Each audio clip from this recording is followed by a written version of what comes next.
एक जंगल था। जंगल में एक शेर रहता था। जंगल का राजा शेर बूढ़ा हो गया था।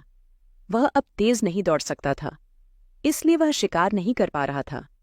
अक्सर उसको बिना भोजन के ही रहना पड़ता था। जैसे जैसे समय बीतता गया, वह और भी कमजोर होता गया। वह जानता था कि वह इस तरह आगे नहीं बढ़ सकता। किसी तरह उसे भरपेट खाना मिलना चाहिए, नहीं तो वह मर जाएगा। उसे अपना भोजन कैसे मिलेगा? उसने सोचा और सोचा। आखिरकार उसने निर्णय लिया कि उसे एक सहायक रखना चाहिए। शेर को लोमड़ी के अलावा किसी और के बारे में नहीं सूझा, इसलिए उसने लोमड़ी को बुलाया और कहा, मेरे प्यारे दोस्त, मैं हमेशा तुम्हें बहुत पसंद करता हूं, क्योंकि तुम बुद्धिमान और चतुर हो। मैं चाहता हूं कि तुम मेरी मंत्री बनो और राज्य के सभी मामलों पर मुझे सलाह दो। लोमड़ी को शेर पर भरोसा नहीं था। उसे यकीन था कि प्रस्ताव में कुछ गड़बड़ है। हालांकि वह राजा को नहीं नहीं कह सकी, तो उसने कहा, महाराज, मैं सम्मानित महसूस कर रही हूँ। मैं आपकी सेवा करने की पूरी कोशिश करूंगी। मैं आपका प्रस्ताव स्वीकार करती हूँ। अब बताओ, मुझे क्या करना चाहिए? बूढ़ा शेर प्रसन्न हुआ। उसने कहा, अब मैं तुम्हें बताऊंगा कि तुम्हारे कर्तव्य क्या होंगे। तुम्हें पता है, मैं जंगल का राजा हूं। एक राजा को अपने भोजन के लिए दूसरे जानवरों के पीछे नहीं भागना चाहिए। अतः तुम्हारा पहला कर्तव्य मुझे भरपेट भोजन उपलब्ध कराना होगा।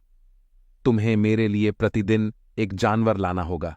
मैं जानता हूं कि तुम ऐसा बिना किसी कठिनाई के कर सकती हो। मैं अपनी तरफ से पूरी कोशिश करूंगी महाराज। लोमड़ी ने कहा, और वह शेर के लिए भोजन की तलाश में निकल गई। रास्ते में उसकी मुलाकात एक मोटे गधे से हुई। वह गधे के पास गई और कहा, मेरे प्रिय मित्र, तुम इतने दिन कहाँ थे? मैं पिछले 17 दिनों से तुम्हें ढूंढ रही हूँ। क्यों? मैं हर समय यहीं रहता हूं, तुम मुझसे क्यों मिलना चाहती थी? गधे ने पूछा। तुमको बड़ी खुशखबरी देने के लिए। तुम बड़े भाग्यशाली हो। बड़ा सम्मान तुम्हारा इंतजार कर रहा है। हमारे महान राजा सिंह ने तुमको अपना मुख्यमंत्री चुना है। उन्होंने ही मुझसे तुमसे मिलने और तुमको अपने निर्णय के बारे में सूचित करने के लिए कहा था। लोमड़ी ने कहा, शेर, मुझे शेर से डर लगता है। वह मुझे मारकर खा सकता है। उन्होंने मुझे अपना मुख्यमंत्री क्यों चुना है? मैं मंत्री बनने के लायक नहीं हूं। कृपया मुझे अकेला छोड़ दो। गधे ने कहा। लोमड़ी हंसी और बोली, तुम अपने महान गुणों को नहीं जानते और यही तुम्हारा विशेष आकर्षण है।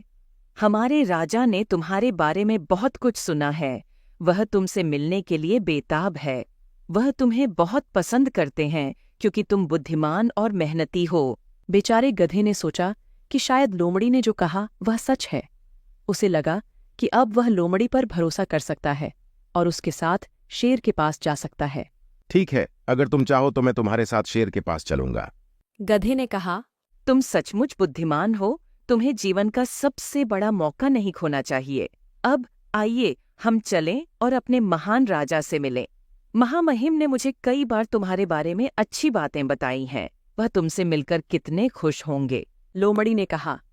लेकिन जैसे ही वे शेर के पास पहुंचे, गधा बहुत डर गया और उसने आगे बढ़ने से इनकार कर दिया।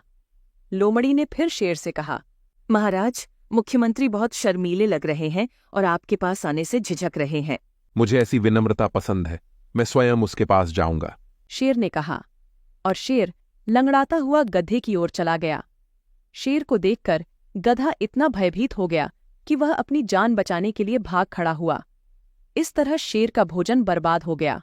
वह गुस्से में दहाड़ा और लोमड़ी पर चिल्लाया, तुमने मेरे साथ धोखा किया है। मुझे इतनी भूख लगी थी कि मैं उसे तुरंत खा जाना चाहता था। जाओ और उस गधे को वापस लेकर आओ। यदि तुम ऐसा नहीं करोगी तो मैं तुम्हें मार डालूंगा। महाराज, आप बहुत जल्दी में थे। आपको उसे अपने करीब लाने का काम मुझ पर छोड़ देना चाहिए था, लेकिन मैं फिर कोशिश करूंगी। लोमड़ी ने कहा। लोमड़ी बाहर गई और फिर गधे से मिली। तुम एक मजाकिया जानवर हो। तुम इस तरह क्यों भाग गए? लोमड़ी ने कहा। मैं बहुत डर गया था। मुझे लगा कि शेर मुझे मार डालेगा। गधे ने कहा। तुम कितने मूर्ख हो। यदि राजा तुम्हें मारना चाहता तो अवश्य मार डालता। तुम भागकर बच नहीं सकते थे। सच तो यह है कि राजा तुम्हें राज्य का एक रहस्य बताना चाहता था और वह नहीं चाहता था कि मैं उसे सुनूं। अब हमारे राजा तुम्हारे बारे में क्या सोचेंगे? तुम मेरे साथ वापस आओ और उनसे क्षमा मांगो। तुम्हें यह एहसास नहीं है कि राजा की सेवा करके तुम राजा के बाद सबसे शक्तिशाली जानवर बन जाओगे। अन्य सभी जानवर तुम्हारा सम्मान करेंगे। लोमड़ी ने कहा। गधे ने फिर सोचा कि लोमड़ी ने उससे सच कहा है और इसलिए वह शेर के पास वापस जाने के लिए तैयार हो गया। लोमड़ी और गधा शेर के पास पहुंचे। शेर पहले से भी ज्यादा भूखा था, लेकिन इस बार उसे इतनी जल्दी नहीं थी। वह मुस्कुराया और कहा, तुम्हारा स्वागत है मेरे अच्छे दोस्त। आओ, करीब आओ, तुम मेरे मुख्यमंत्री हो। जब गधा करीब आया तो शेर उस पर झपटा और उसके सिर पर जोरदार प्रहार कर उसे मार डाला। उसने लोमड़ी को उसकी चतुराई के लिए धन्यवाद दिया। वह खुश था कि आखिरकार उसके पास खाने के लिए कुछ था। महाराज, यह सच है कि आप बहुत भूखे हैं और आपके भोजन का समय हो गया है, लेकिन राजा को भोजन से पहले स्नान अवश्य करना चाहिए। लोमड़ी ने कहा, जब शेर खाना शुरू करने ही वाला था। शेर को लगा कि लोमड़ी सही कह रही है। उसने कहा, बहुत अच्छा, मैं जाकर नहा लूंगा, तुम इस पर नजर रखना। लोमड़ी ने अपने सामने पड़े गधे के शरीर को देखा। उसे बहुत भूख लग रही थी। उसने अपने आप से कहा, मैंने गधे को यहां लाने की सारी परेशानी उठाई है और शेर ने अपनी मूर्खता के कारण उसे लगभग खो ही दिया था। ये मैं ही हूं जो इसकी हकदार हूं। फिर लोमड़ी ने गधे का सिर काट दिया और सारा दिमाग खा लिया। शेर वापस लौटा और उस जानवर को देखा जिसे उसने मारा था। यह बिल्कुल वैसा नहीं दिख रहा था। उसने लोमड़ी से पूछा, यहां कौन आया है? गधे के सिर का क्या हुआ? लोमड़ी ने बहुत दुखी होने का नाटक किया। महाराज, आपको अभी भी अपने सबसे आज्ञाकारी सेवक पर भरोसा नहीं है। मैंने गधे के शरीर को ध्यान से देखा है और मुझे यकीन है कि किसी ने भी इसे नहीं छुआ है। क्यों? जब आपने उस बेचारे गधे को मारा तो आपने स्वयं ही उसका सिर फोड़ दिया था। शेर संतुष्ट हो गया और खाना खाने लगा, लेकिन अचानक वह चिल्लाया, गधे के दिमाग को क्या हुआ? मैं पहले दिमाग खाना चाहता था। लोमड़ी मुस्कुराई और बोली, महाराज, गधों के पास दिमाग नहीं होता। अगर इसका होता तो दूसरी बार यहाँ न आता। शेर इस बात से संतुष्ट सलाह और भोजन के लिए लोमड़ी पर भरोसा करता रहा, जिससे साबित हुआ कि बुद्धि और चालाकी ताकत पर विजय पा सकती है।